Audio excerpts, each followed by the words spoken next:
नमस्कार दोस्तों, आप सबका स्वागत है मेरे चैनल डिवोशनल भक्ति में है शक्ति पर। आज है गुरुवार और आज हम एक अनसुनी और रहस्यमयी कथा सुनेंगे भगवान विष्णु और माता लक्ष्मी की। जब लक्ष्मी जी ने स्वयं भगवान विष्णु की परीक्षा ली।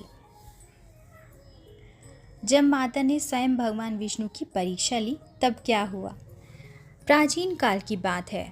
वैकुंठ लोक में भगवान विष्णु और माता लक्ष्मी सुखपूर्वक निवास कर रहे थे।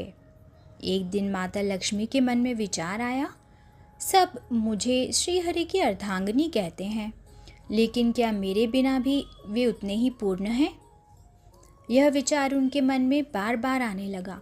तभी उन्होंने निश्चय किया, मैं एक बार उन्हें छोड़कर पृथ्वी पर जाऊंगी और देखूंगी कि श्रीहरि क्या मेरी आवश्यकता उन्हें महसूस होती भी है या नहीं। माता लक्ष्मी ने भगवान विष्णु से बिना कुछ कहे योग माया के बल से अपने रूप को पृथ्वी पर छुपा लिया। उधर विष्णु जी जब उन्होंने देखा कि माता लक्ष्मी कहीं नज़र नहीं आ रही हैं, तो उन्होंने पहले उन्हें ढूंढा, फिर चुपचाप ध्यान स्तब्ध हो गए। माता लक्ष्मी पृथ्वी पर एक साधारण स्त्री के रूप में प्रकट हुई और एक आश्रम में सेवा करने लगीं। उन्होंने देखा कि वर्षों बीत गए, लेकिन विष्णु जी ने उन्हें वापस लाने का कोई भी प्रयत्न या प्रयास नहीं किया।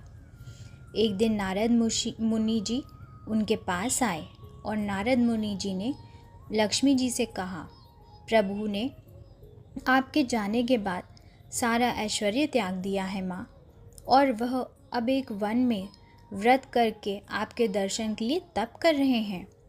लक्ष्मी जी स्तब्ध रह गईं।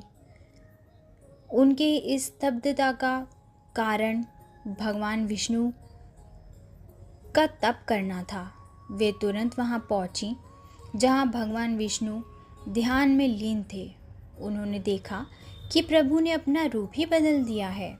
वे एक साधु के वेश में तपस्या कर रहे थे। लक्ष्मी जी ने आंखों में आंसू लेकर पूछा, प्रभु आपने मुझे ढूंढा क्यों नहीं? भगवान विष्णु मुस्कुराए और बोले, जो आत्मा कभी स्वयं को मुझसे अलग मान ले, उसे ढूंढने की आवश्यकता नहीं होती। वह स्वयं ही लौट आती है जब उसे अपना सत्य रूप याद आता है।